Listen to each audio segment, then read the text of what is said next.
Dear Lord, we ask you to allow us to honor those that are around us, near us, and dear to us, dear Lord. Dear Lord, we ask for health, we ask for prosperity, we ask for peace, dear Lord. Dear Lord, we also want to say thank you to you for allowing us to come together to work for the betterment of our overall community, dear Lord. We do believe that it is through you we recognize your genius and those that are around us. And dear Lord, we pray for peace, not just for here, but for around the world. Dear Lord, it is through peace that we can show appreciation. In your Son, Jesus Christ's name, we pray for all of these things and more. Amen. I pledge allegiance to the flag of the United States of America and to the republic for which it stands, one nation, under God, indivisible, with liberty and justice for all. We'll move down to agenda item 3, which is a presentation of an award to retiring Senior Detective James L. Winsky for his 25 years of service to the city of Statesville, if we will.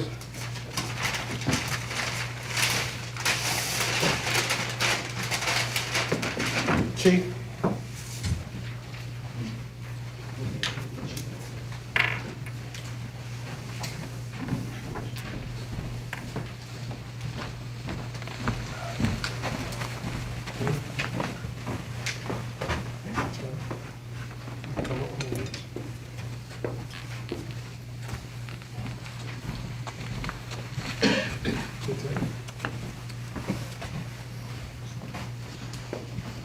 We are thanking Detective Winsky for 25 years of service with the police department.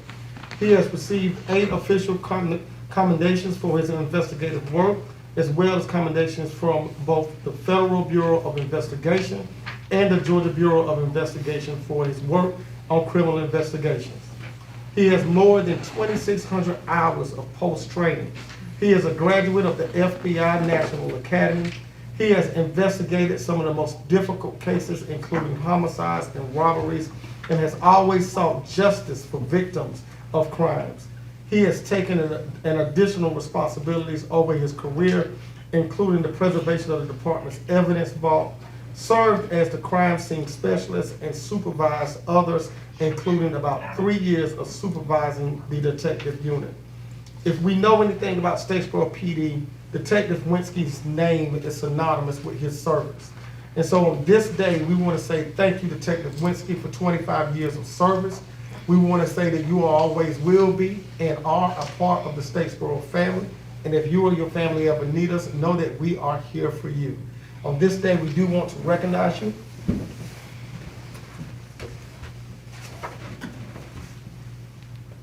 By presenting you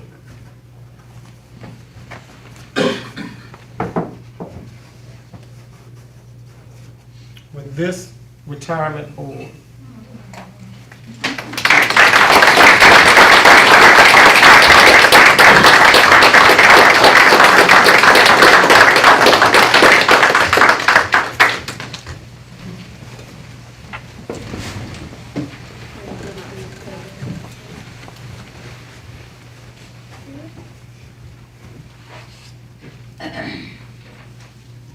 All right, ready? 1, 2, 3. 1, 2, 3. You want 1, 2? Thank you. We're gonna miss you. I'll still be around. Hey, if you want to renege on the retirement. My grandson says I need to come stay with him. You know what? We can't compete. We can't compete with that. I totally understand. Congratulations. Thank you, ma'am.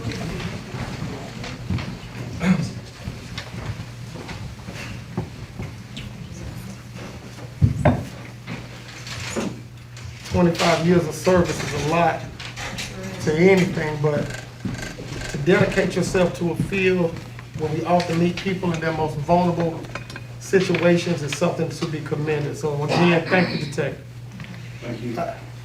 We'll move down to agenda item 4, which is public comments. And I have here, Miss Annie would like to speak? Oh, At that's the end. afterwards. At the end? Okay. Yeah. All right, so do we have any other public? No, sir. Okay. All right, we'll move down to agenda item 5, which is consideration of a motion to approve the consent agenda, approval of minutes from our March the 1st work session and council minutes. Is there a motion to approve? So move. Is there a second? Second. All those in favor? Aye. All right. All right, then we'll move down to agenda item 6, consideration of a motion to award a contract to Everside Health for on-site employee health clinic in the amount of $286,123.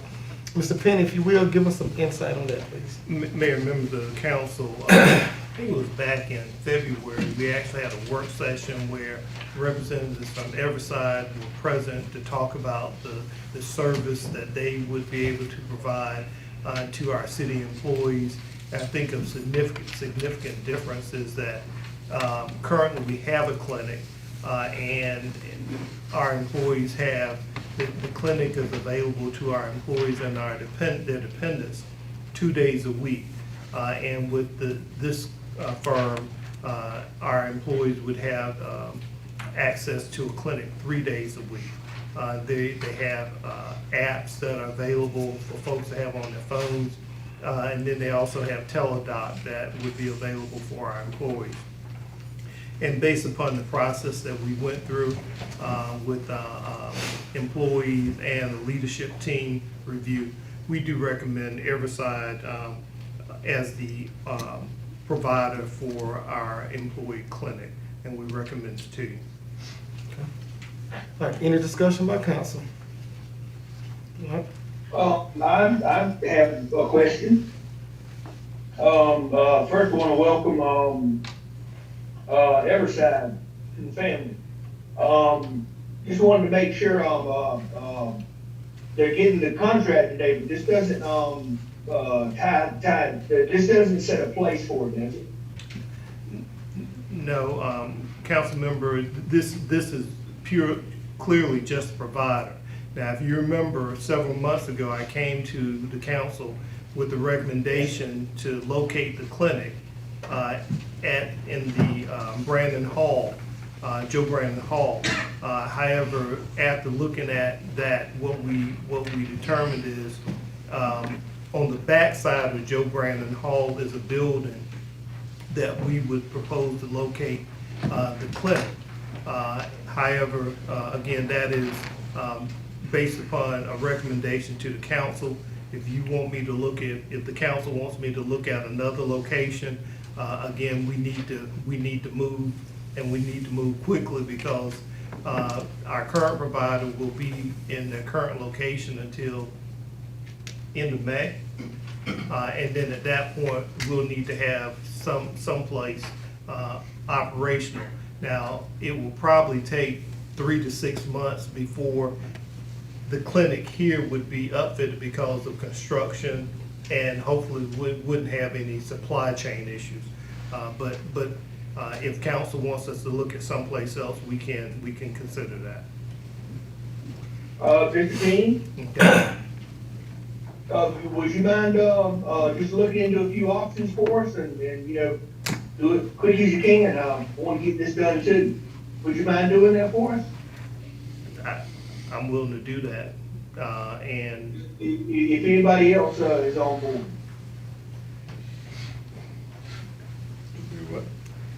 to look at the location for the clinic. Can I do this, Mayor? Go ahead.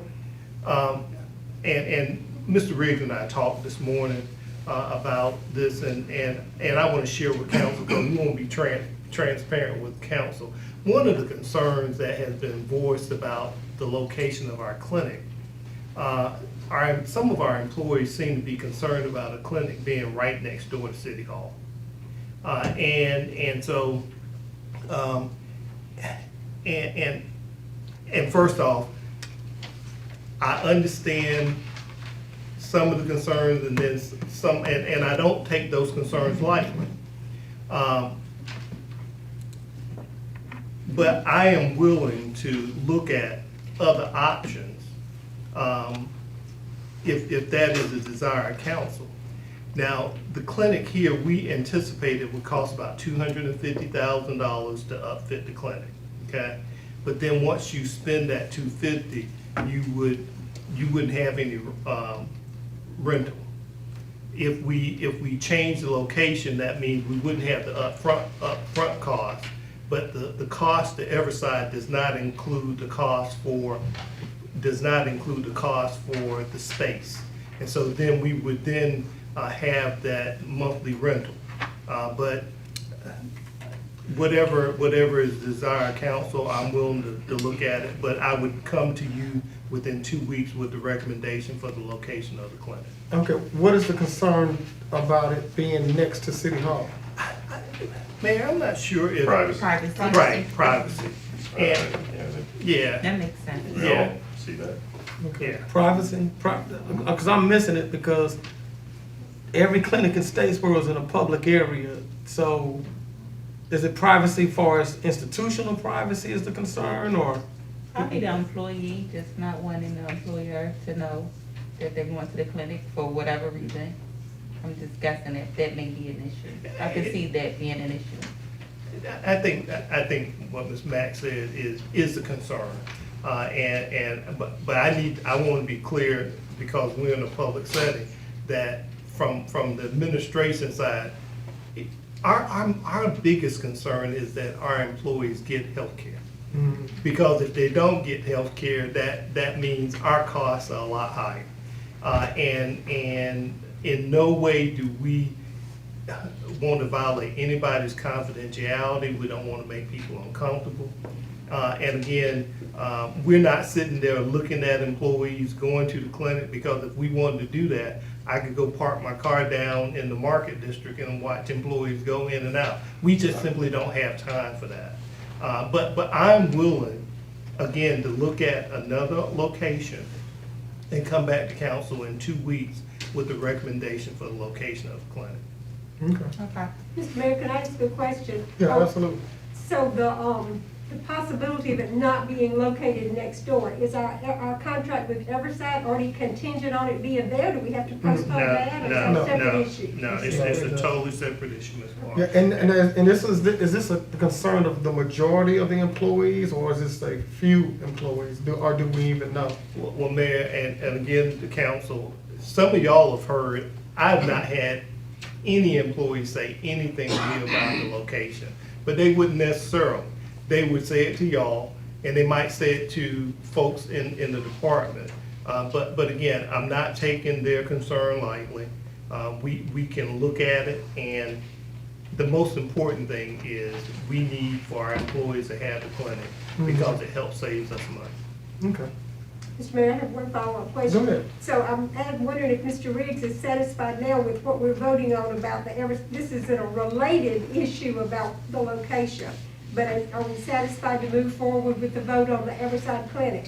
Yeah, Yeah. yeah, he's already said that. That's okay? Yeah. Right? Okay. All right. Thank you. All right, are there is there any further discussion?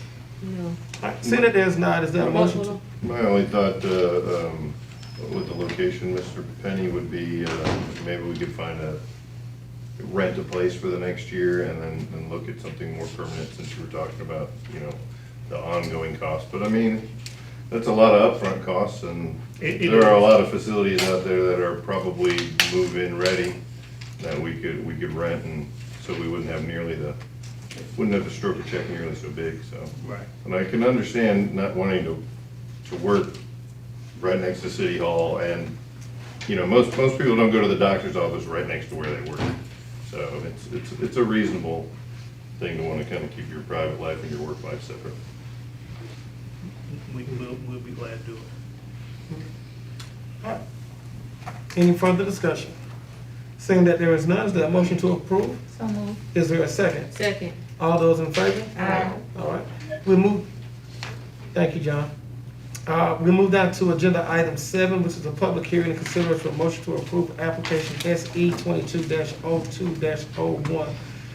Roberta Benique requests a special exception from Article 27, Section 2704 of the Statesboro zoning ordinance to allow for the placement of a daycare center at 1015 East Inman Street. Is there a motion to open the public hearing? So moved. Is there a second? Second. All those in favor? Aye. All right, Kathy, if you will, give us some insight, please. Yes, thank you, Mr. Mayor. The applicant requests a special exception from Article 27, section 2704, in order to allow for a daycare center in the existing building at 1015 East Inman Street.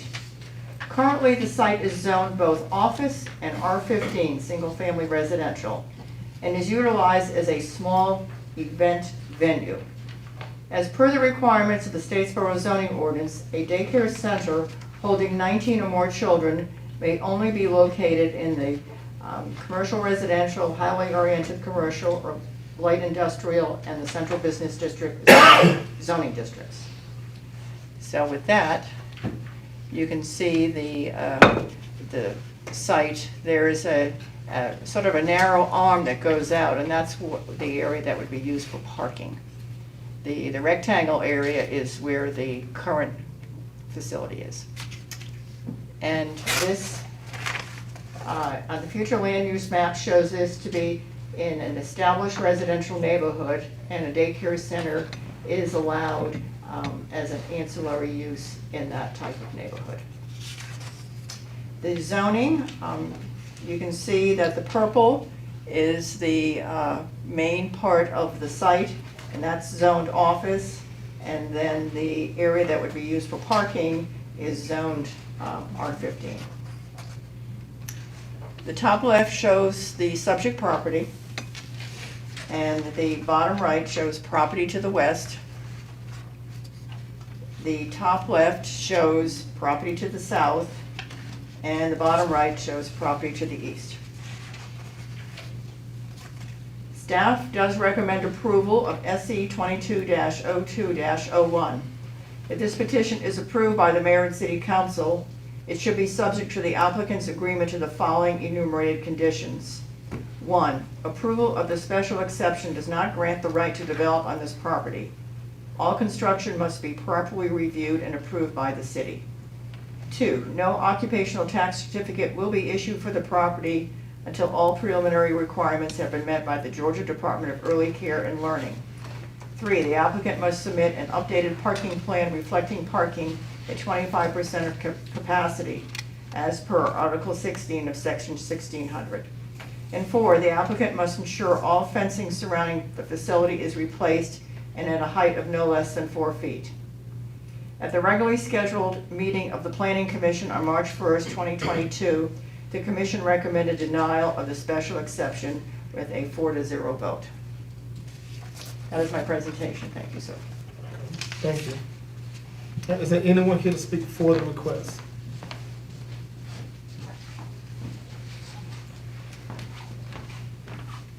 Hi, I'm Roberta Benike. 3 years I was standing in this very same place with this very same request for my home. I've been doing this for 3 years, remained a 5-star ratings.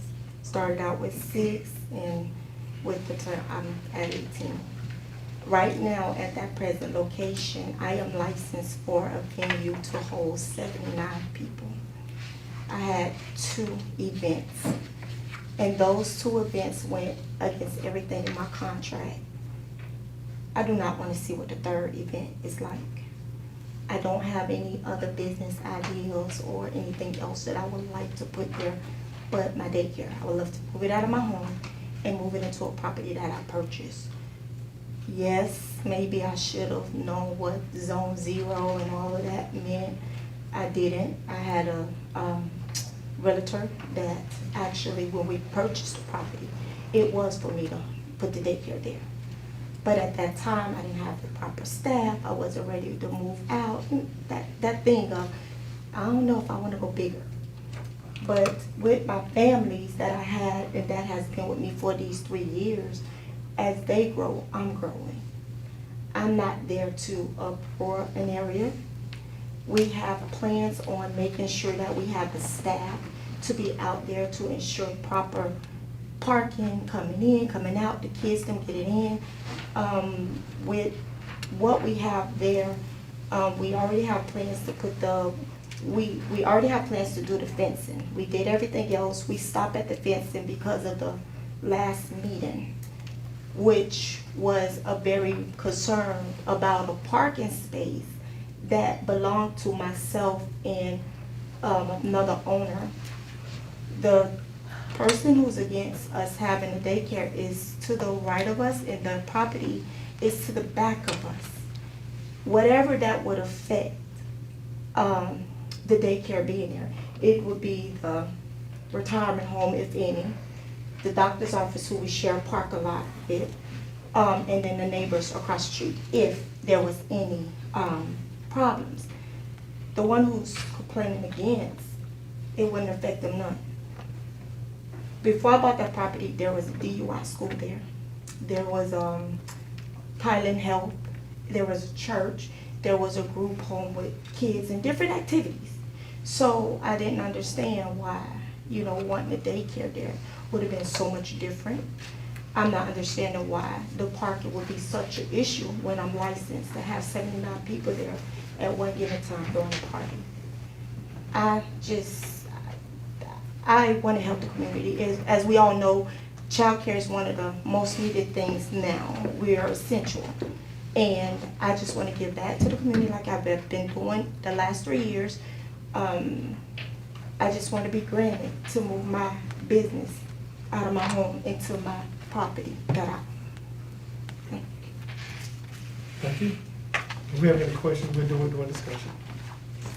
All right, is there anyone here to speak against? Can I speak? I'm neutral, but I own part of that property, so I'd like to speak. We'll hear from And you. us as well, Mayor. Okay. Good afternoon. My name is Nicole Fowler. I own 614 East Grady. I've owned that property since 2007. My husband, Dr. Fowler, and I have been part of this community for 23 years. So it's my understanding that the last meeting, someone spoke on our behalf, Dr. Fowler and I. We did not give permission for anybody to speak on our behalf. We didn't even know that the meeting was occurring because we were out of town. And so I'm a little disappointed that there wasn't any, somebody to say that, do you have a proxy, or, who gave you permission in writing? Because we did not. So Okay. I'm a little disappointed about that it was allowed for somebody to speak on our behalf. That was at our planning commission meeting? It was the last meeting that, Yes. about this Planning issue. commission. Yeah, planning commission meeting. So we did not give anybody proxy or, anything to speak on our behalf. Okay, thank you. Let's see. So our parking lot seems to be the issue at hand because the new owners do not have enough parking. Now, we have had conversations with planning and also with the owners about maybe doing something to work in their benefit so that they can have additional parking. It's really what they have done to that property is such an improvement. The building was falling down. Prior owners, because we've been at that property since 2007, we've had issues. I mean, we've never called the police because Dr. Fowler and I, we kind of just, try to keep the peace. So, but because Connor's Place was there, and those are people that were court appointed to get treatment at that facility, there was not good things going on in the parking lot. The new owners have removed some trees that actually have benefited our property in that people would park under that tree and do drugs. So I'm happy to have those trees gone. I don't have a problem with that. My issue right now is the community center that was built next door is on, I don't know if the map is there, but the community center is, kind of reaches our property, our parking lot, right? So all of those employees, not all of them, the majority of those employees park on their property, their part of the parking lot, in my part of the parking lot. Never made an issue out of it, but I don't understand what the issue is with these people that are trying to better the community, and we have people that maybe the county didn't allow for enough parking for that community center that they now have to park on my property. Never made an issue out of it, but people are making an issue out of these people, so I'm just bringing stuff to light here.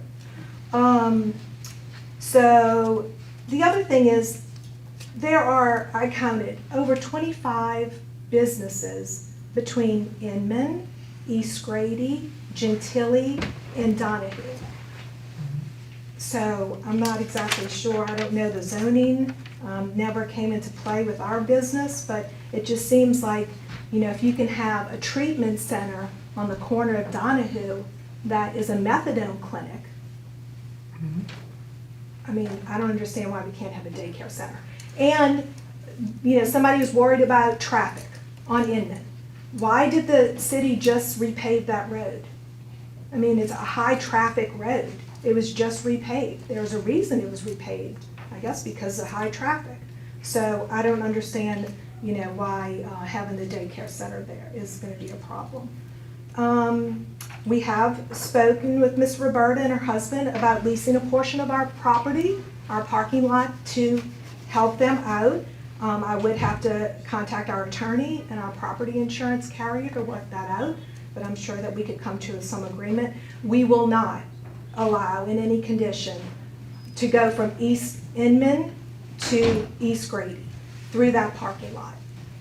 We have elderly patients that are in wheelchairs, walkers, and we can't allow that.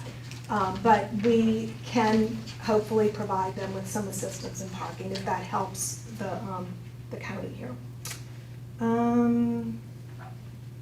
think that's all that I have. Thank you for your time. Thank you so much. Miss Nicole, Yes, is that the name? yes. Nicole Fowler? Fowler? Yes, You own, the East Georgia Urologic? I do. Oh, okay, I'm just trying to get my bearings here, I'm looking on the internet as I'm, online. Yeah. And you're on for this? I'm neutral. I mean, I feel like it, you know, I don't know the zoning laws and I don't want to, you know, stir up anything. I mean, like I said, Dr. Fowler and I have been in this community for a long time. And I feel like, though, that what has happened to that property is a lot better than what it was. So, and I guess I am for it in the fact that if it helps these people out by leasing them a portion of my parking, then I am willing to do that. You are a good citizen. Thank you. Thank you.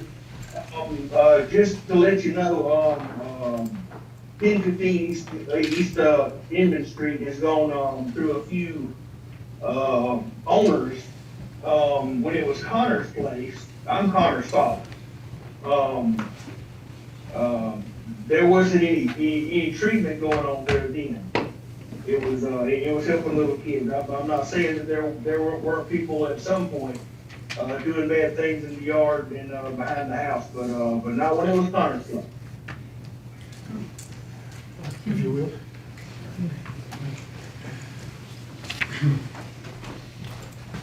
That's all. Thank you. We appreciate y'all's service to the community.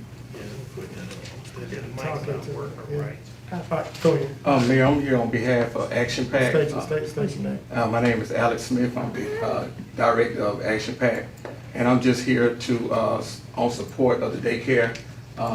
Here recently, I thought the land that my staff was parking on was owned by the county.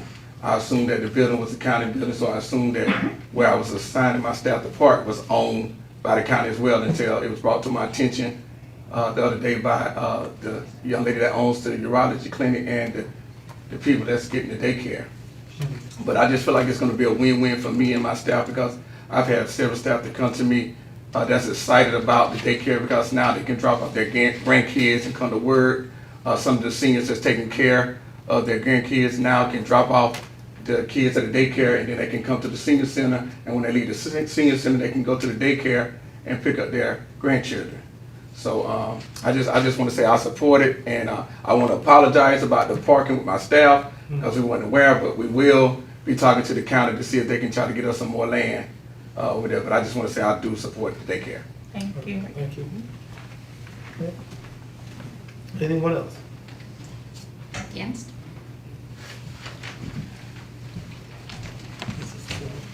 Hello. My name is Donna Marie. I live at 303 Florence Avenue, which is across from the house at the first intersection there. There's a hearing clinic on the corner, and I'm right next door in that first house. I've been there since 2018. And my very first concern with the daycare there is it is right between two intersections. And then there's a house aside of it and a house on the corner, very sharp curve. You know, it's just not a place where traffic needs to be stopping and going and pulling in and backing out. It's really not, especially with children involved, and then children playing out there. You never know if they'll get through a fence, under a fence, around a fence, and they're out in the middle of the street. It's a very, very busy street right there. And we love our little neighborhood. It's one of the few streets that is away from all of the college.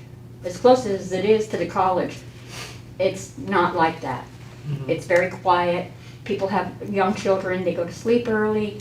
Everybody's respectful of everybody's time. And I can tell you, when they were doing their fence and, you know, the pulling down of the trees and stuff, I was out in my yard and I could hear them. And it was late, it was dark, there was loud talk, there was noise.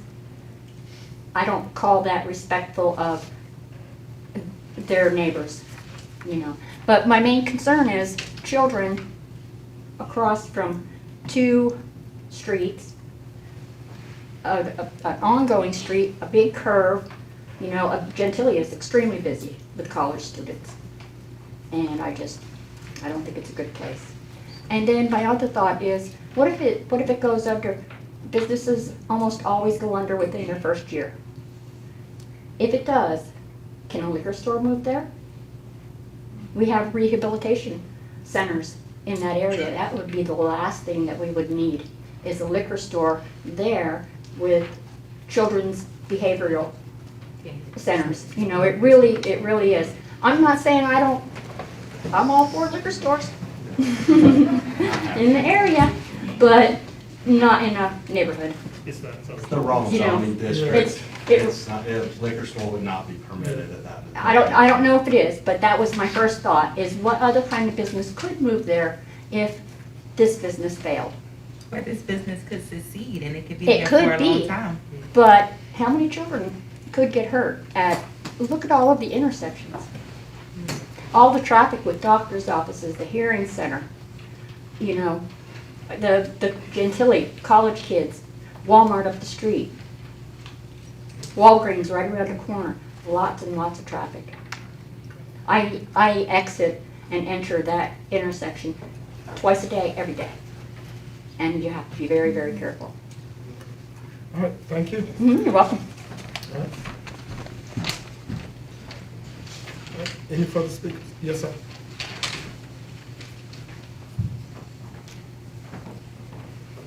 And if you will, state your name. Sure. My name is Danny Jones, and I own the house next door to the proposed daycare. Next door, 1015 East Inman, I'm 1017 East Inman Street. And I'm opposed to this exception to the current zoning to allow child care to be placed there. My reasons are, Inman Street is a quiet side street with very little traffic.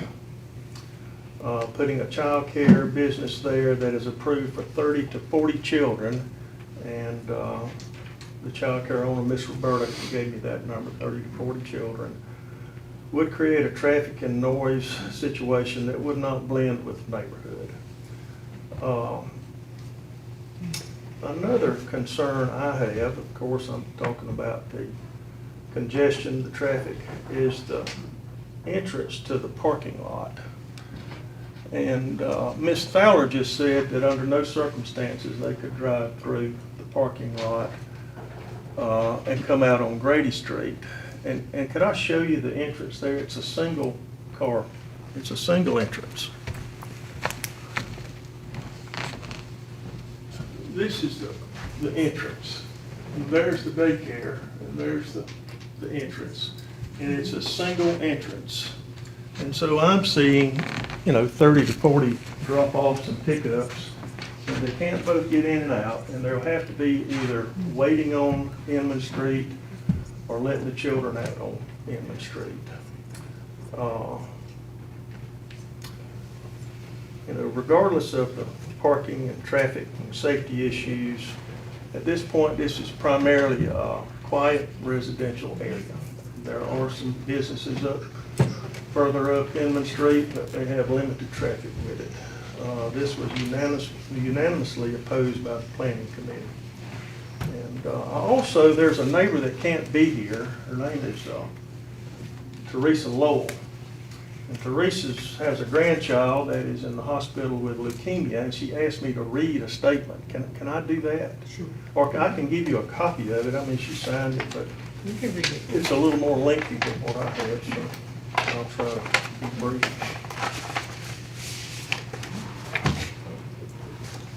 This is Teresa Lowell, and she was at the planning committee meeting and spoke there, but couldn't be here tonight.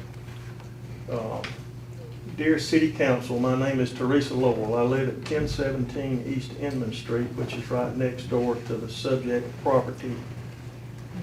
I have lived at 1017 East Inman Street for over 9 years.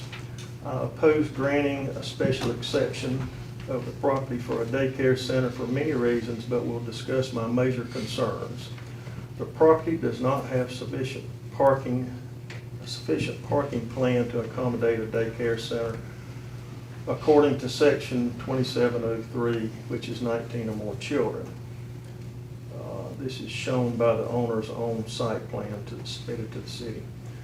Special exceptions should be reserved for special circumstances, taking into consideration the needs of the neighborhood. My neighborhood is mostly residential homes with some low-key offices. Granting a special exception would be inconsistent with the surrounding uses of the properties and would forever change the character of my neighborhood. There would be increased traffic congestion, noise, and safety issues, but reduced residential property values. Those are tangible effects. Just one of the intangible effects would be me and my neighbors losing our quiet, peaceful enjoyment of our property. There is no benefit for me or my neighbors in rezoning the subject property. A Google search shows there appears to be no shortage of daycare centers in the surrounding area. In addition, there is a multitude of other properties for sale which are already zoned for a daycare center. Therefore, there is no need to grant a special exception in this case. Another consideration is that rezoning this property would likely encourage other buyers to purchase properties in my neighborhood in hopes of rezoning. This would further negatively, in fact, impact my neighborhood. I respectfully ask that you deny the request. Thank you for your time, Teresa Lowell. And thank you for your time on my behalf as well. Thank you. Anyone else?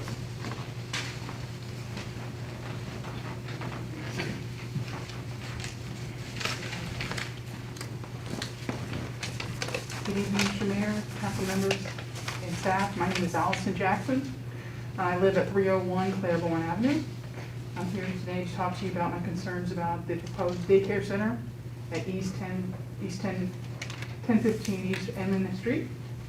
I have many concerns about the rising opening of a daycare center on Inman Street. First, Inman Street is a narrow road that has a very shallow shoulder width in the region of the house to be used as a daycare center. If the daycare center opens and the daycare grows to its proposed maximum of 40 children, the daily traffic will begin to increase on Inman starting from 6 a.m. or earlier until an unknown designated time in the morning. This will increase traffic congestion. This will create potential stoppage and blockage of traffic on Overlander Street. The traffic will not be able to move quickly or easily in either direction, meaning that there's only one opening for a single car to pass at a time into the parking lot and flow directly into the adjacent parking lot next to the house that Roberta Benicu and her husband would like to make a daycare center on Inman. They propose using the entrance on Grady Street. This will use the back portion of the parking lot as an exit, but we learned today that that will not be proposed. So my driveway will potentially be blocked by the increase in the traffic congestion on Emmett entering and exiting from the parking lot. My driveway opening is on Emmett Street. My driveway aligns directly with the opening of that parking lot in potential daycare. I will be blocked in both directions by traffic attempting to enter the parking lot and exit the parking lot. Also, if a parent becomes impatient or feels like it's a convenient thing to do, my driveway will be used as an easy location for a parent who's looking for quickly to unload their child and get into the daycare center. Although Emmett is a short, low-capacity street, most of the time there are many drivers who speed on this road. If a child were to accidentally become unattended and outside the center, the narrowness and the close proximity of the house to the road is a potential public safety hazard. And also potentially the child could wander out into the area beyond the house. In the house, so close to the road, that there's a potential danger and risk for the child outside the center on Emmett Street. Drivers who use Emmett will not be anticipating a daycare center in this lightly trafficked area, and the road seems to be invite speeding drivers hourly. Lastly, and fourth, also located on Emmett is the emergency entrance to the Ogeechee Hospital. The ambulance using this Emmett Street will be blocked from traveling on this road to reach the hospital if traffic becomes congested on Emmett. Traffic turning from Gentilly will be affected by during these morning hours. Turning right from Gentilly onto Emmett does create a sharp, tight, and temporary blind turn. If the driver accelerates after the turn, the approximate distance from the turning point is only between 60 and 70 yards, which brings the car in a close vicinity to the house. If you have 3 or 4 cars that are already waiting and stopped on Emmett, to enter the parking lot just will be a backup or a bottleneck effect on Emmett and potentially increase the vehicle accidents in the morning as well as in the late afternoon when parents are coming to pick up their children at the end of the day. While I think the house has been created and looks beautiful, the appearance is wonderful, it is an improvement in the neighborhood by all means. They have done a great job, Roberta and her husband, increasing and making the house look better. But I do not think this is the correct business for the neighborhood. So I ask if you please vote no for the proposed daycare on East 1015 Emmett Street. Thank you for your time, listening to my concerns, and how this proposed daycare center will affect this neighborhood. Thank you. Thank you. All right. Can I clear up some things?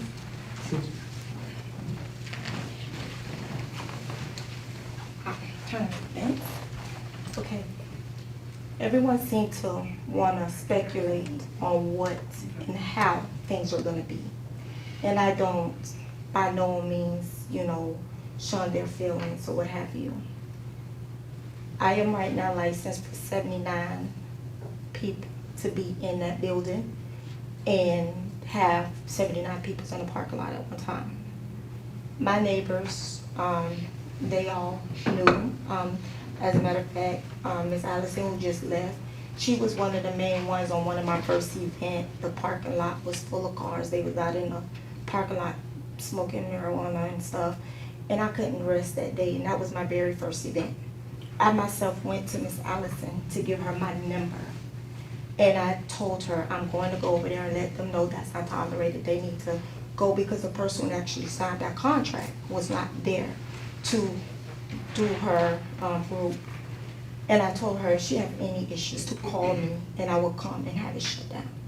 So as far as the parking and as far as the number of kids, it can be anywhere from 25 to 40, and that's the max that I gave everybody. I would not know the numbers until the fire marshals get out there, until Bright Farm and the Start get out there. However, that second step can't be done without it being rezoned. It has to be in zone for the daycare. As far as parking, this would have never happened had I not cut the trees down. I've been there for 9 months, not one complaint. Everybody's talking about the daycare is not good for that area when the daycare is much needed over an event hall that they can come down and request a liquor license for that event. So it's either the event or the daycare, which the owner to the property already made aware he preferred that the event be there so that every time I do have an event, he can call the police and have it shut down.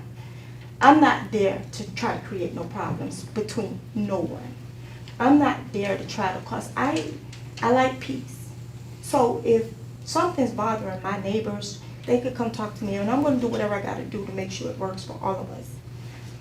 They seem to think the parking is so far-fetched when Dr. Fowler also said that she would help and accommodate us in any way. I've been in my home 3 years. I'm not just starting the daycare. I'm experienced for 3 years. I'm a grandmother at 16. I've been dealing with kids my whole life. And I can assure you that if it's granted, a staff of my husband will be out there to ensure that everybody gets in and get out safely. With Dr. Fowler and I, once, if it's in the Lord's will for this to be permitted, we're gonna get together and we're gonna repave the parking area, make sure we have the proper lines, have the direction and signs that people need to go in and get out. They're not allowing me to get in there to show them how different it could be. You can't sit up here and speculate. Everybody that sat here and spoke about not wanting to be there, I'm not sure about the first lady, but the other two that's complaining are renters. Who's to say if they're gonna stay there, even though they've been renting for 9 to 10 years, who's to say one day they decide they don't wanna be there anymore and they up and move? Now here come a family that done moved in there that needs a daycare. I'm right next door. So it's an up and down situation. They rent, I own. I'm fighting against renters who is there, they don't own it. God forbid if something happened to the original owner and somebody else buy it, you may not even be that same renter that's fighting against me right now. So I'm not asking for nobody to show me favor. I'm just asking for everybody to do what's right. I prefer my daycare to be there than an event hall, to where we can throw parties and have parties they could be in there from 8 o'clock and the cutoff time is midnight. The daycare hours is from 6 a.m. to 6 p.m. If they want me to change my hours to 5:30, I can do something with that. But I serve a lot of police officers. I have children from lawyers, bank accountants. I have kids that their parents need the hours that I have because a lot of daycares don't offer the 6 a.m. to the 6 p.m. So I'm just asking everybody to take it in consideration. Think about the fact, yes, 25 to 40 kids, it's okay. They want to compare me with the daycare center that's on Savannah. She have hundreds of kids. We're talking about 25 to 40 kids, if that. The noise, kids are out the door twice a day, in the morning and in the night, from 35 to 45 minutes a day, depending on the weather. Other than that, they're in the building. The gates we're putting up is the 6x8 wooden gates. And then on the outside of that gate, that will be locked off at the corners of the house so the kids can't get out. We would have another chain link fence around the front of the rest of the schoolyard, and that's to protect any animals coming on the premises or anything. When the parents them are entering, they're not entering off of East Emmett. They're coming through the side, out of the parking lot, through the side entrance that we're gonna put a ramp for them to enter from the parking lot right onto the premises of the school. So we're gonna ensure that everything that we do is in the best benefit for the kids, the parents, and the traffic. But in order for them to see and know, they gotta give me a chance. Thank you. Thank you. Thank you. Yes. No. Oh, I think we're talking to me.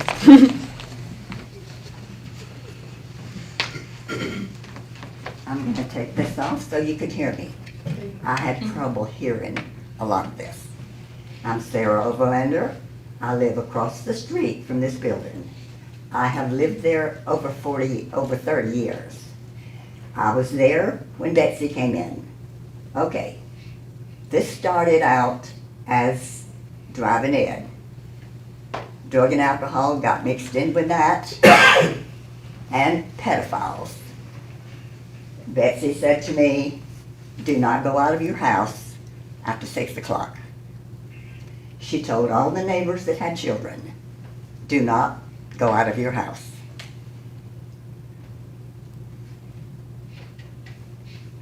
I'm neutral in this, but I have looked at that empty building even before Betsy left, It was in bad need of repair. It was not repaired. Now that the new owners have bought this building, I can be proud of my neighbor. So, whatever you decide, it's neutral with me. Thank you. Thank you. All right, we close it. We're gonna close that. Council, is there a motion to close the hearing? So moved. Is there a second?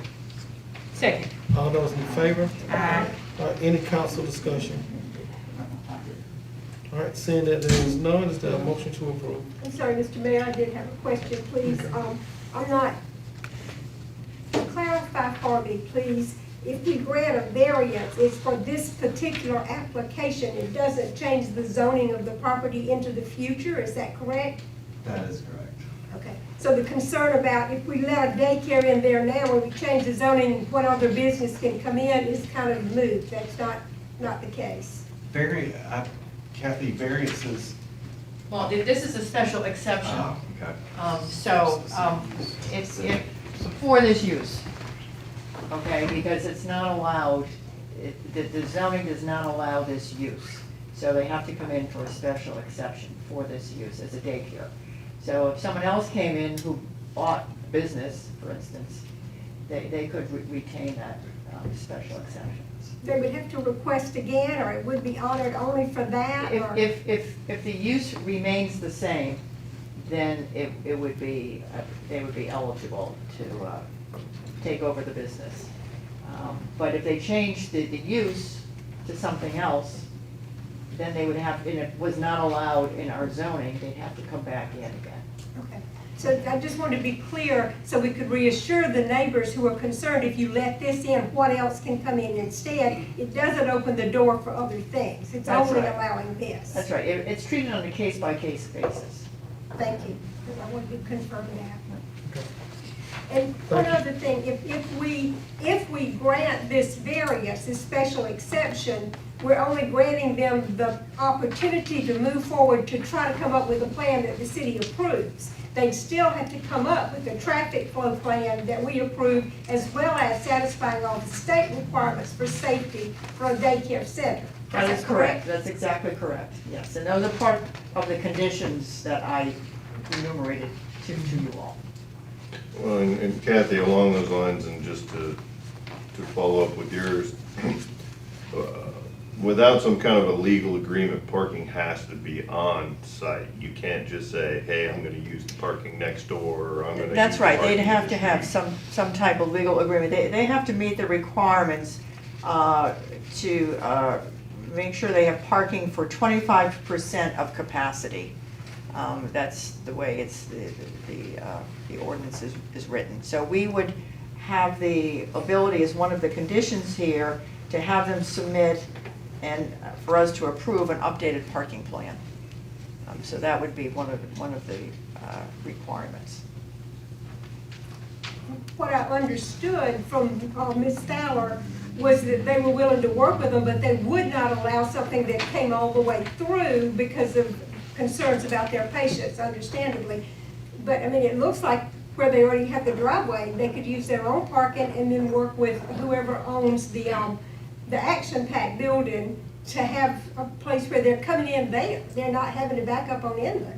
Right, well, or maybe we would give them an additional curb cut so they have access in and egress out. But, so there are a lot of different ways of working this through, and that's why we wanted to make that a condition, so that we could work with them and have our traffic engineers work with them as well to develop an acceptable plan. Thank you. You're welcome. Any further discussion by council? All right, is there a motion to approve? So moved. Is there a second? Second. All those in favor? Aye. All those opposed? All right, seeing that agenda item 7 has passed unanimously, we'll move down to agenda item 8. Agenda item 8 is a public hearing consideration. Call it. Councilmember Riggs, you're muted. Did you say nay?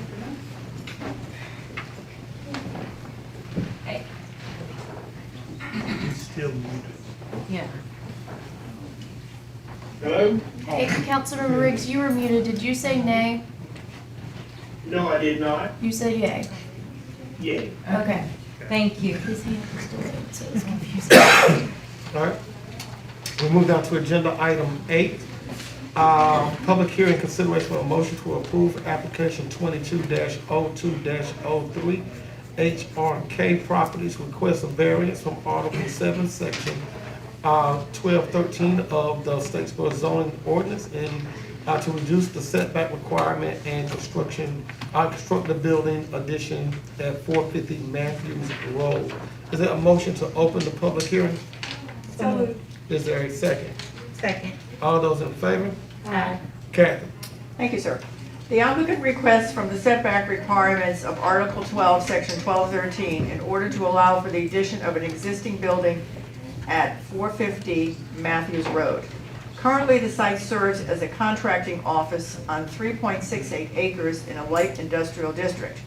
As per the requirements of the zoning ordinance, there is a general side yard setback of 15 feet. This parcel has both wetlands and a grade elevation, however, which complicates the ability of the office to expand in a fashion that would be more in line with the ordinance.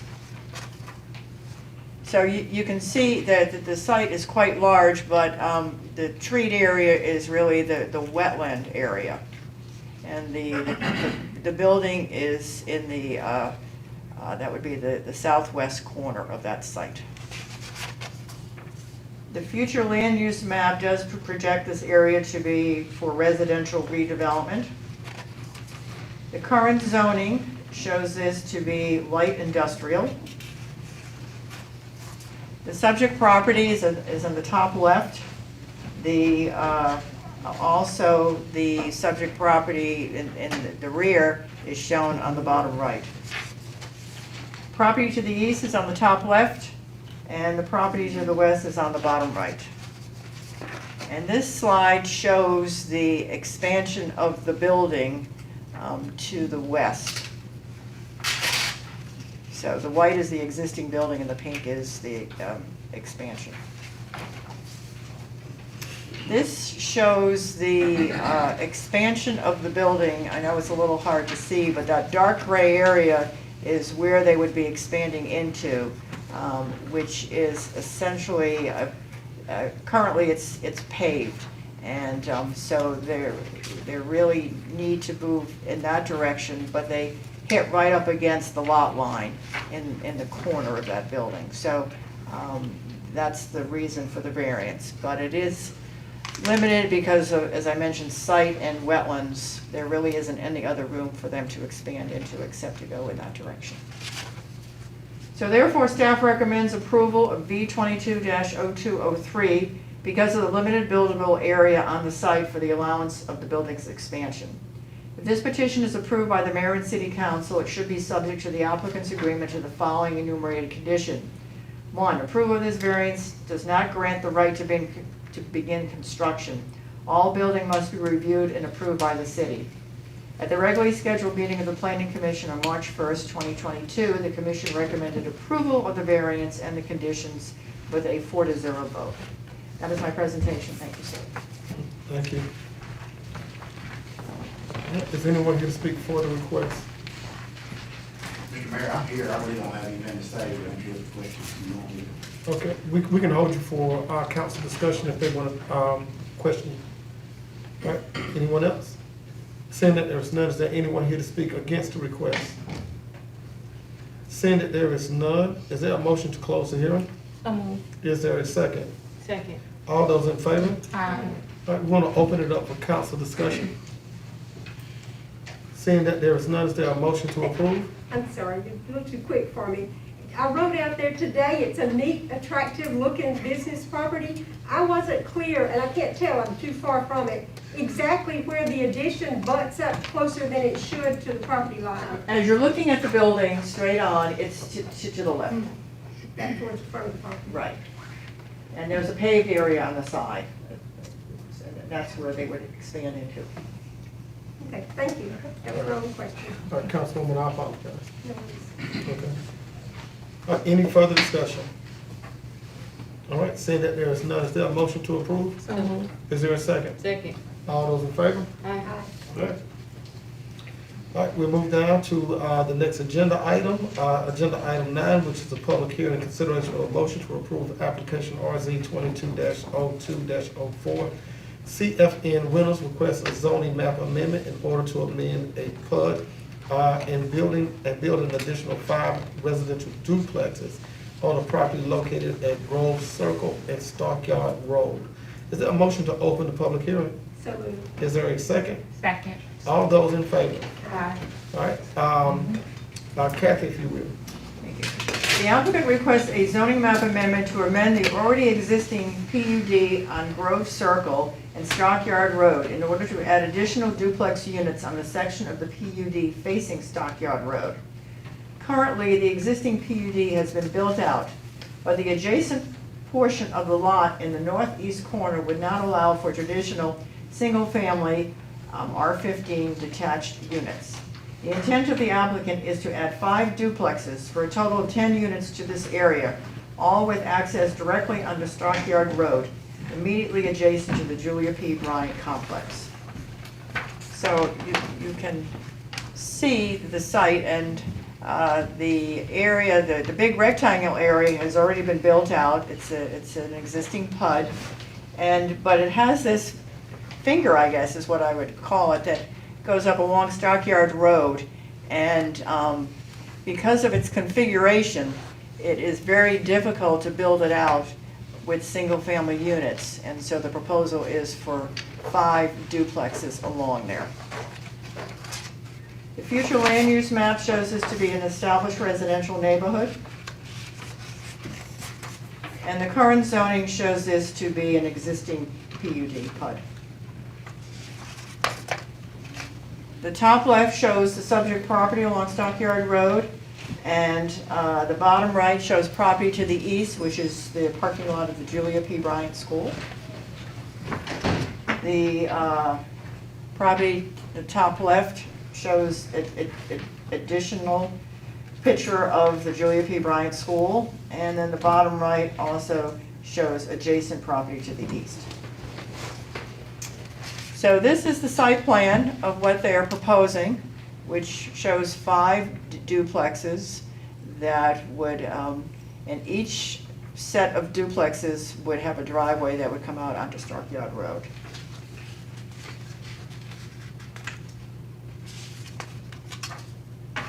Staff does recommend approval of RZ 22-2204 due to the site slope limitations of the area. If this petition is approved by the Mayor and City Council, it should be subject to the applicant's agreement to the following enumerated conditions. 1, approval of this zoning map amendment does not grant the right to develop on the property.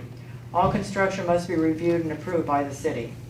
2, although tree canopy requirements have been met by the already developed Grove Circle, the applicant will agree to plant appropriately sized trees where available under the guidance of the Streets and Parks Superintendent. At the regularly scheduled meeting of the Planning Commission on March 1st, 2022, the Commission recommended approval of the zoning map amendment and conditions with a 4-0 vote. That is my presentation. Thank you. Thank you. Is there anyone here to speak for the request? Is there anyone here to speak against the request?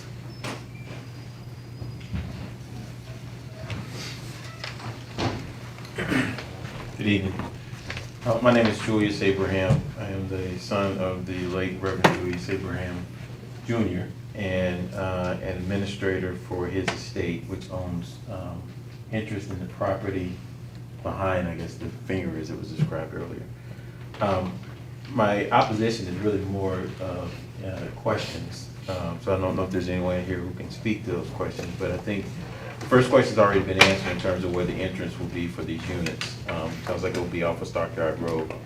My other question is what are the setback requirements for the property for the duplexes that are to be built, particularly as it relates to the property that we own that is adjacent to it? And I'm just trying to understand, will there be a tree line there, or how far back will that be?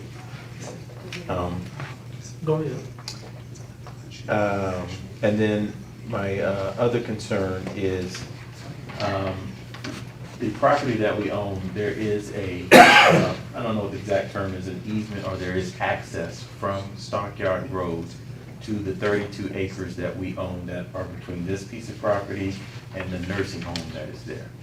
So trying to understand that with this development, would there be a problem with us having, at some point in the future, access or a road as we consider development opportunities for the 32 acres that we own that is behind this piece of property? Let's put a pin in that. Lane, you mind going back? And Kathy, can you and your team give us a little bit of insight in regards to the area? Yeah, there it is, right there. Yeah. You wanna see, there's another map, there's an area. Location map? Area. Yeah, there you go, okay. So the, it's a PUD, so you can determine what your setback should be, and we just checked the plan, and they have a 20-foot rear setback from the house to the lot line. So that's what's reflected on the PUD. We did go out and look at that area, and we did feel that there was sufficient space beyond this property for them to access their property. Can I speak in Sure, regards to it, go Kathy? right ahead, yeah. So if you look, the 32 acres that's being referred to is here. It begins back in near the top here by the nursing home above. You can see that there's a approximately 90-foot stretch on their property that would allow them access. So there would be sufficient room for standard right-of-way if they needed to build something there. Okay. May I ask a question? Yeah. Just in plain language for me, does that mean that at some point if we develop this property, there You would would have be enough room for a road to You would have access room it? for a road, yes, sir. Oh, yeah, we Okay. have plenty of room. Okay. How many driveways are you talking about? 5. They each share a driveway. Are we Each- concerned that Stockyard Road is a Duplex. is a through road? It's really not a, you know what I'm saying? It's more of a feeder road than it is to have driveway, especially in that particular section of with a curve right there, you're gonna have you get a lot of traffic through there to have back out onto that street. Well, if you look at the plan closely, you'll see there's a hammerhead on either, for either unit. And the idea is, because I questioned this myself, is that you wouldn't back out. You would back into that hammerhead, and then you would go out frontal. Wait, so you're saying you're not backing out into Stockyard Road? That's correct. Yeah, you're backing out into that. Can you get, would you mind? else, but you can't see it. It's these little areas here. Yeah. Okay. Yeah, so you'd back into that, and then you'd pull out.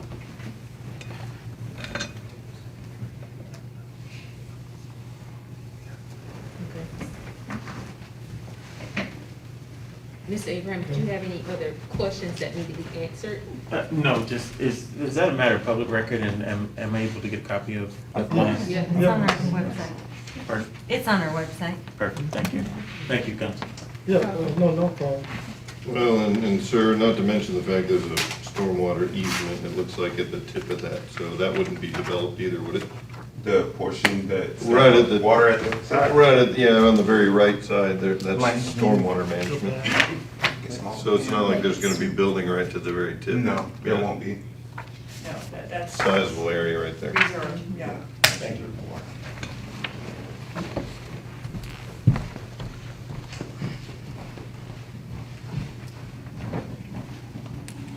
My name is Marsha Twiggs, and I live at 108 Stockyard Road, down the street from where that site is. My concern is the amount of traffic, that increased traffic. I came before the city before asking, in front of my yard, there's a big ditch, and in order for me to retrieve my mail, I have to step in the road. So with that ditch there, and me standing in the road trying to get my mail, is it gonna increase, well, I know it's gonna increase additional traffic flow. And I'm concerned more so for my safety.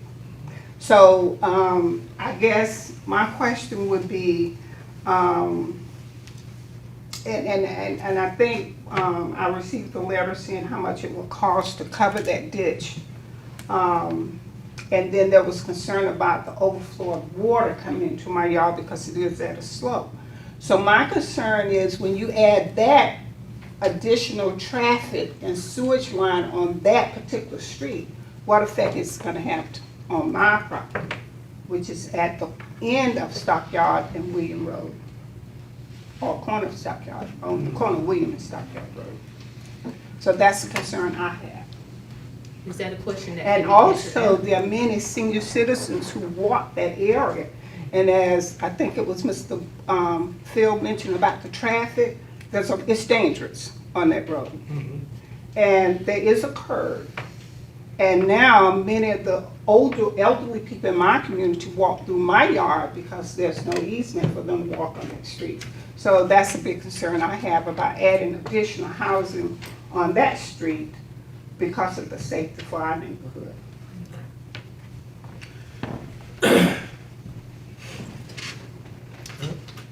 Anyone else? Seeing that there is none, is there a motion to close the hearing? So moved. Is there a second? Second. All those in favor? Aye. All right, let's open it up to our council discussion. Just another clarification, please, sir. I rode over to try to see this, the development that they've already done on the front part of the property. It's a gated community that you can't get into. So this is the same owner, but it's not gonna be part of that same arrangement because these are gonna be individually rented or owned duplexes. Right. Is that right? Yes, that's correct. The intention is not to gate this. There will be 5 individual driveways serving each of the duplex units, which will be shared driveways for each of the duplexes. It's the same owner, but it's not the same development at all. It's the same developer, but he felt that he wanted an amendment to the existing PUD because it was all zoned for R15, single family larger lot. And so by putting in the duplexes, he felt that that would be a better housing unit style than the single family for this area. Yeah. Because you're sharing the driveways as opposed to having 10 different driveways, which would end up. Thank you. What, Kathy, while you're there, Yes. what are the dangers of having this duplex in that area? Well, I don't think that the traffic is going to be impactful. We're talking about 10 households. There will be some, usually, you do traffic counts. I think it's minimal, frankly. There'll be a little impact in the morning and maybe a little in the afternoon as people coming back and forth from work. But with 10 housing units, it's really a minimal amount of development in terms of impacting that street at that time. This location is opposite the old Julia P. Bryant School, where hopefully there's gonna be a senior housing complex, and we're gonna have a lot more families in that neighborhood in the next couple of years. We're gonna have to deal with traffic. That's true. That's exactly true. Yeah, that road is it's a feeder for a lot, because coming off of Zetaround Road, I take Stockyard Road, if not 5 times a week, at least 4 times a week. So it's a lot of traffic that's there. And it's not necessarily about this project, but we gotta keep in mind that the old Julia P is there at the corner of Stockyard, and I forget what street that is going out. You got the new Julia P. So there's a conversation about Stockyard is going to have to happen. Now it's not necessarily the time, but I can see that that's going to have to be a conversation about what we can do for that area. Yeah. Any further questions or comments? Okay. All right. With that being said, any further discussion by council? All right. And does council have a motion? Motion to approve. Okay. Is there a second? Second. All those in favor? Aye. All right. All right, let us show that agenda 9 has passed. We move down to agenda item 10, which is consideration for a motion to approve resolution 2022-11, a resolution approving an application to the Georgia Department of Community Affairs 2022 Community Development Block Grant Program. Mr. Penny. Mayor, members of the council, we've been preparing ourselves for the past 2 years to submit an application for CDBG funds. And so this is, we're asking for authorization to submit an application this year. And the good thing is, with increased costs, DCA has also increased the amount of money we can ask for. So we can ask for up to $1 million for housing rehabilitation. There is a match that is required, and we do recommend that you authorize us to submit this grant application for CDBG funds. All right, thank you, Mr. Bennett. I'm gonna open it up for discussion for council.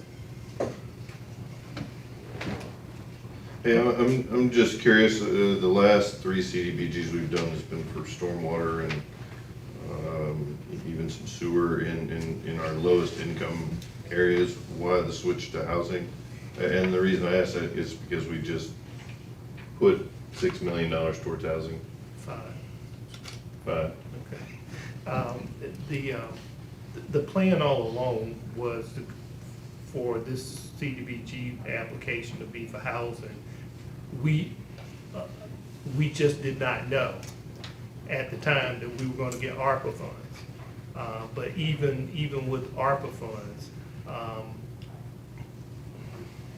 at $50,000 a house, we could do 100 homes. So to apply for CDBG funds is in anticipation it's going to take more than the $5 million that we have set aside. Now, how long it will take us to get through that, I don't know. But if we were to, it'll be a year before we get these funds. It'll be toward the end of this year before we would know.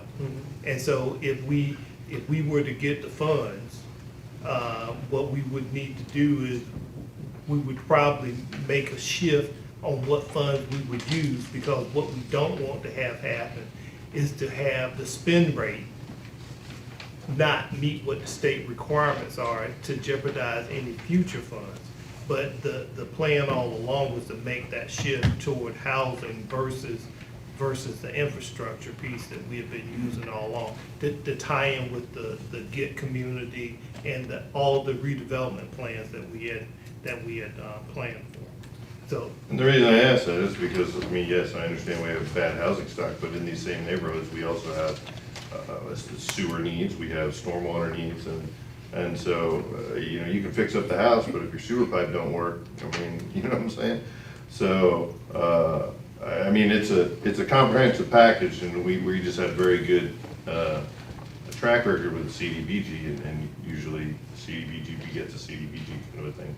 So just was concerned about the switch, and especially since we've had such good success of over $4 million so far. So yeah, but I would also say to you that the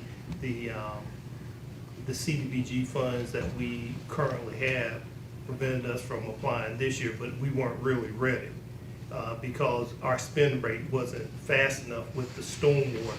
So we have a little bit of a backlog to get that money spent, but we believe we need to establish a track record with DCA for housing rehabilitation. And so I believe this is the right thing for us to do. And if we can, doesn't mean we can't go back and forth. But even though we have $5 million set aside, I think we could probably take another $5 million to do what we need to do with housing in Statesville.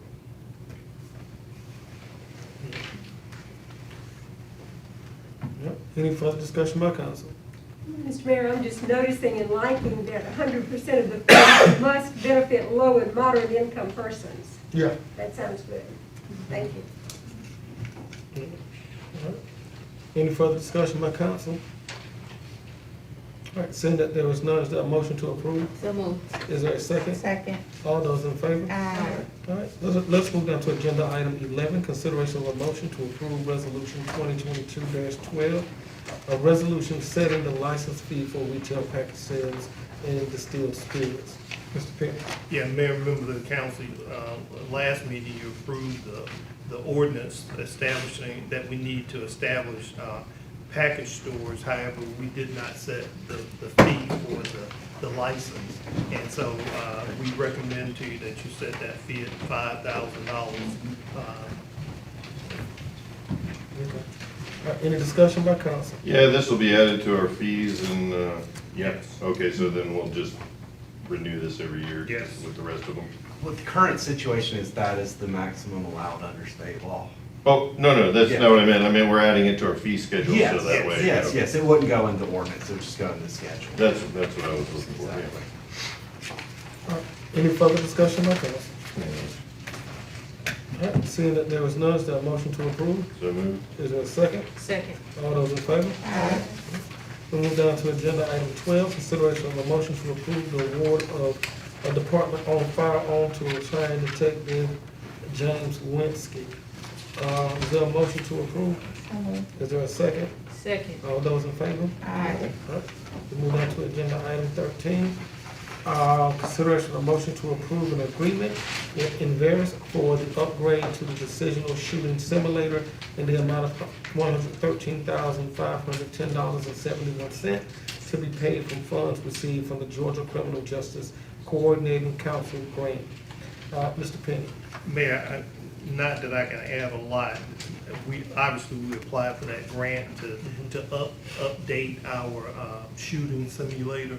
And this company, I think it may have purchased the company that we had previously bought the equipment from. And so we are recommending that we utilize this company. They have a arrangement with GSA that we can get this at a price that is within reasonable means, and so we recommend that you authorize us to purchase this software upgrade from Inveris or whatever it is. Okay. Any discussion by council? And what is a shooting simulator? Is that like a I hate to sound like a novice here, but like a video game where you're practicing shooting, or what is that? Yes, That's what it exactly is? what it is. Okay. You need to do the Citizens Police Academy, you'll find all out, find out all that. It's actually really good. It's like a video game, but a little bit more than that. It's real life simulation. Real life simulation? Oh, yeah, Oh, man. sure, the simulation I had to do was the old man gets out of a truck and he looks like he's getting his walker out, and you don't know if he's got a shotgun in the truck or if he's got a walker. Did you shoot him, Phil? I did not shoot that old man. That's what he said. I got too many seniors in my district. Okay, that's good. Any further discussion by council? All right, seeing that there's none, is there a motion to approve? So moved. Is there a second? Second.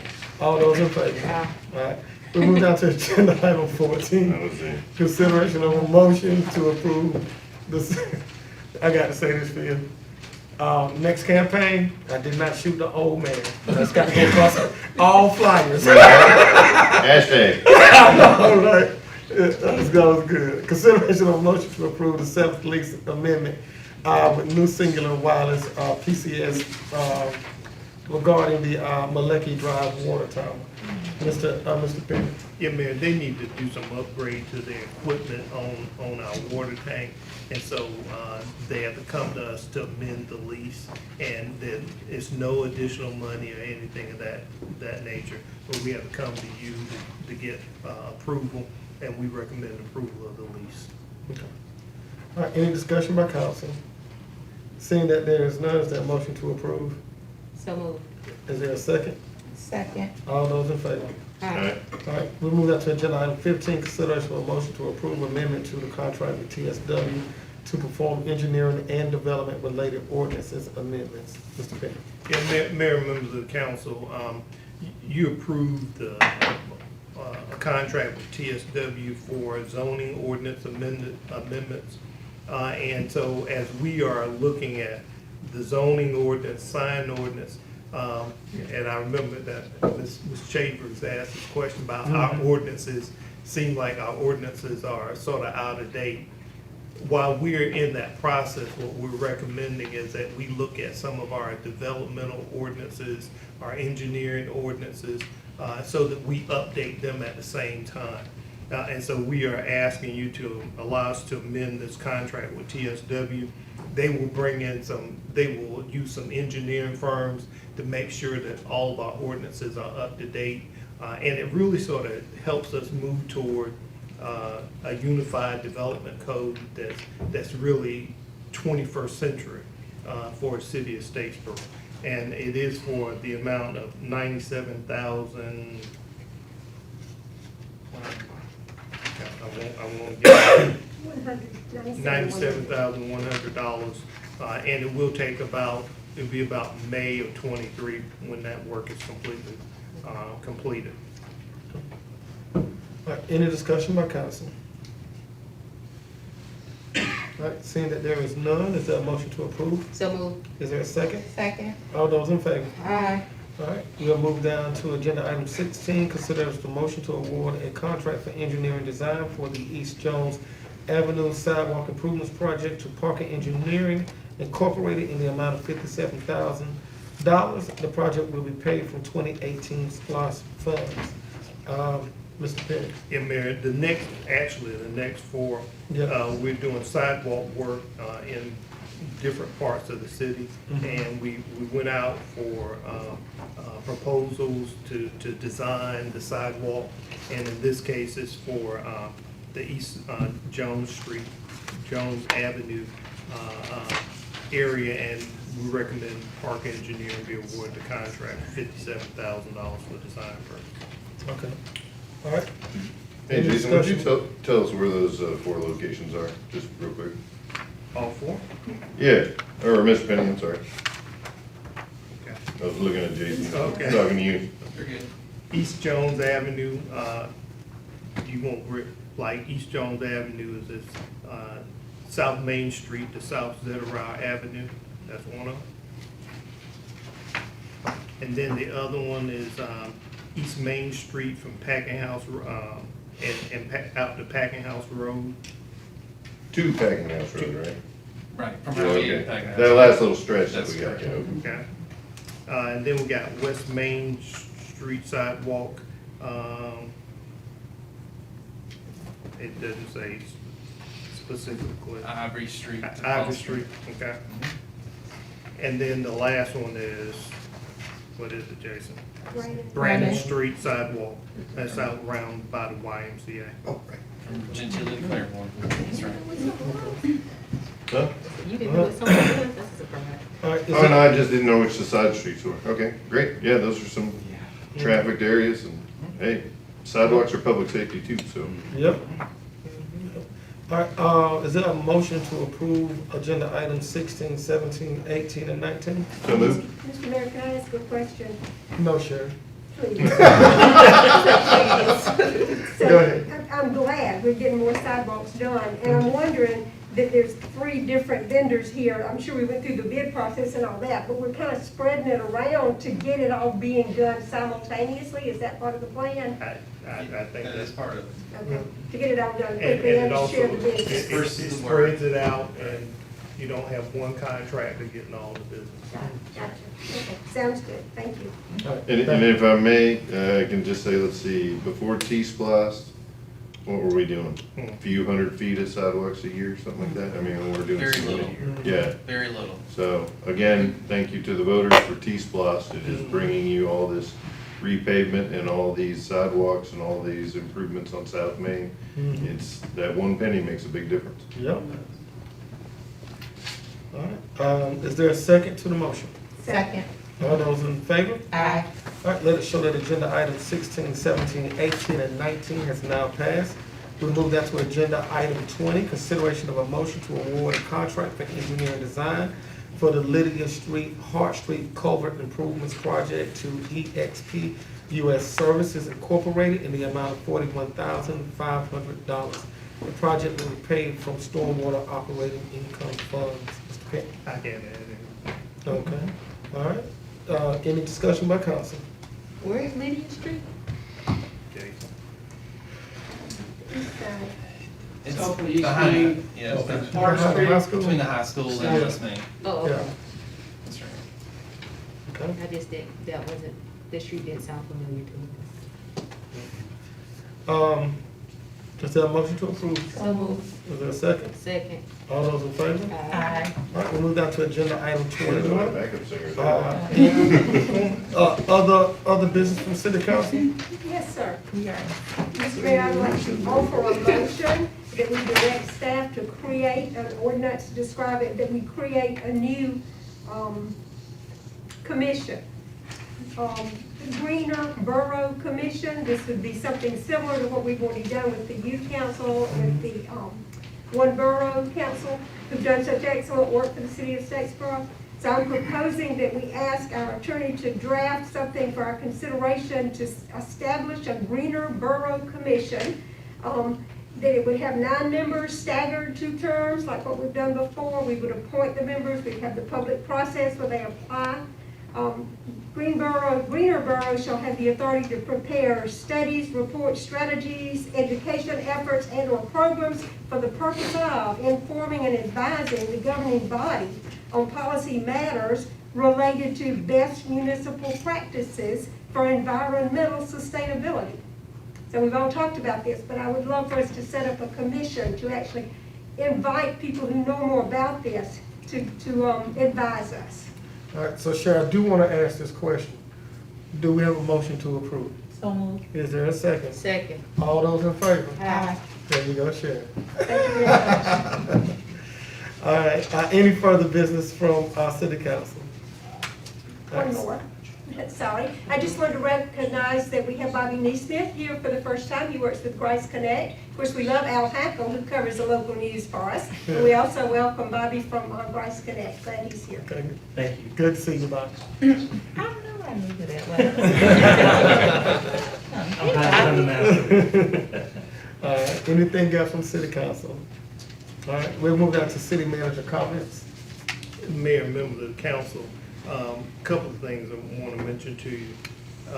First, Aspen Air Gel and the Bullock Development Authority are planning a groundbreaking on March 31st. It'll be in the afternoon. And so just want to go ahead and sort of get that on your radar. Okay.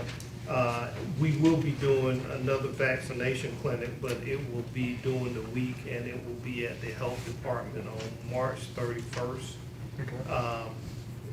As things, I'm gonna say, have been improving, the health department is having a hard time getting people that are gonna be available on the weekend, so we will promote that March 31st at the health department, and we will do the gift card. We have about 42 gift cards left, and so we still want to get people to get vaccinated. Also want to mention to you that I sent out to you a note in reference to how we will treat our protocol in City Hall and city buildings as it relates to COVID, because things have improved, and the trend has been to sort of relax the standards and not necessarily require masks. We won't be doing the contact tracing. I will say to you that we will continue to, I do recommend we continue to have security at our front door, so we know where people are going in and out of our building. In some communities, they have a lot more, even with metal detectors and things of that nature. But we are encouraging our employees when they're in meetings to wear their mask. And I simply want to say that we are hopeful that we're getting to a place that this COVID won't have the same impact. But when I say that, the news is now coming out that there's another variant out there. So I think we're hopeful, but I think we have to be cautious about how we take the brakes off and recognize that we might have to turn around, but we're praying we don't have to. But we may be faced with having to do it again, but we just pray we don't have to. I think Friday's the deadline for students that want to participate in the Youth Connect program. So we want to encourage people to do that, and young people 10th, 11th, and 12th grade to apply. And I think you also have in the FYI press release about cleanup, and I think it's the 23rd of April. And we want to encourage people to participate in that as well. I think that's it, Mayor. All right, thank you. And Demetrius, how was the application process for the Youth Connect going? 34 applicants. 34 applicants? And I'll be at Statesville now tomorrow. Okay, thank you. You're welcome. Appreciate that. All right, and so we're down to public comments, and Miss Annie, I know you signed up, so if you will.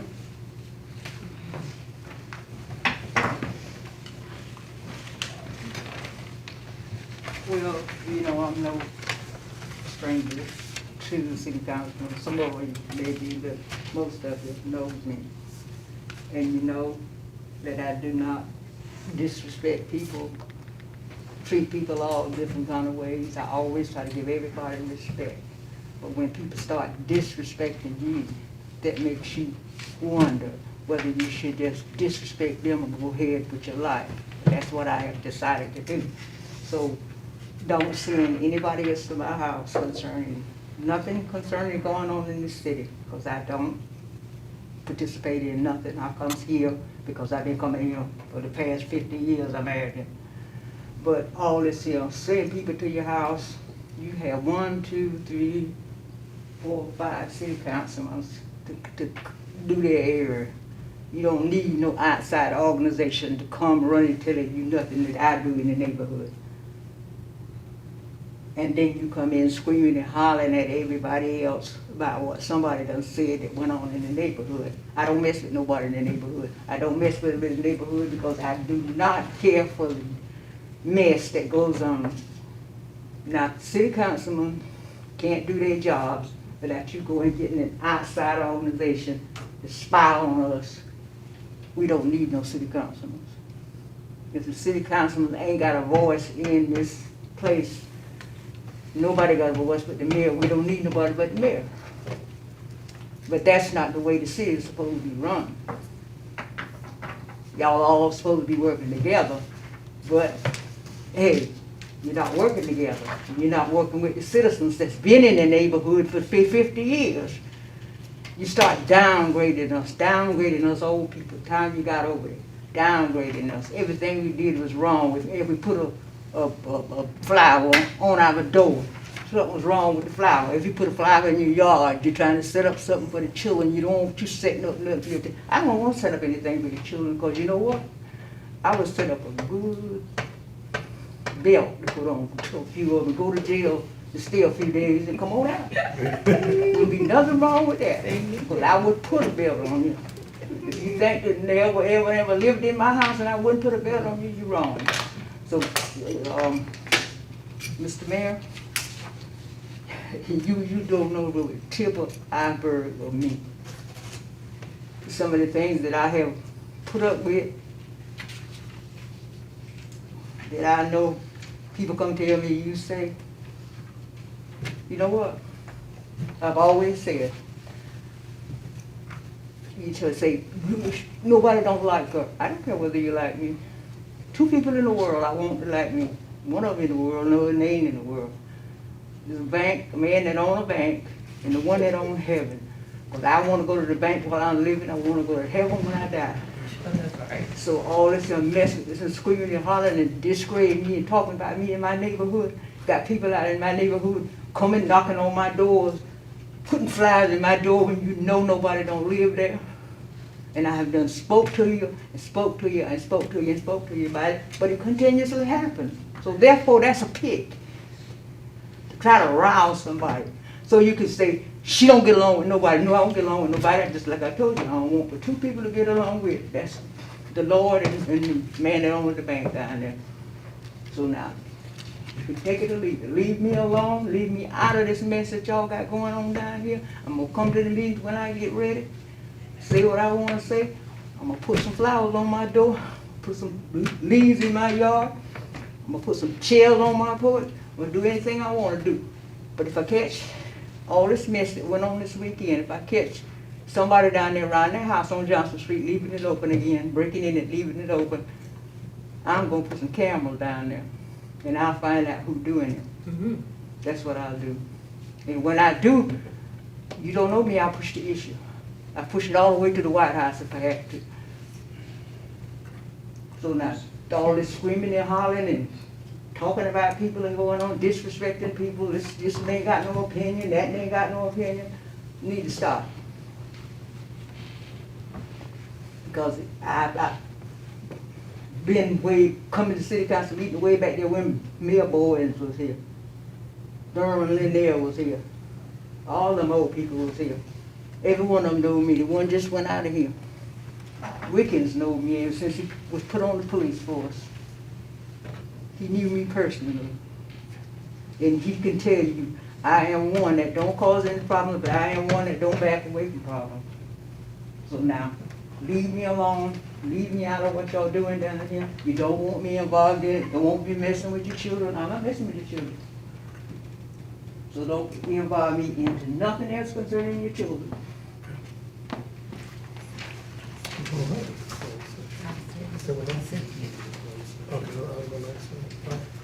All right, we'll move down to agenda item 24, which is consideration of a motion to enter into executive session to discuss personnel matters, real estate, and or potential litigation in accordance with OCGA 50-14-3B. We will be going into executive session in regards to real estate. Legal as well. Legal as well. All right, thank you. All right, so if we will, is there a motion to go into executive session? So moved. Is there a second? Second. All those in favor? All right.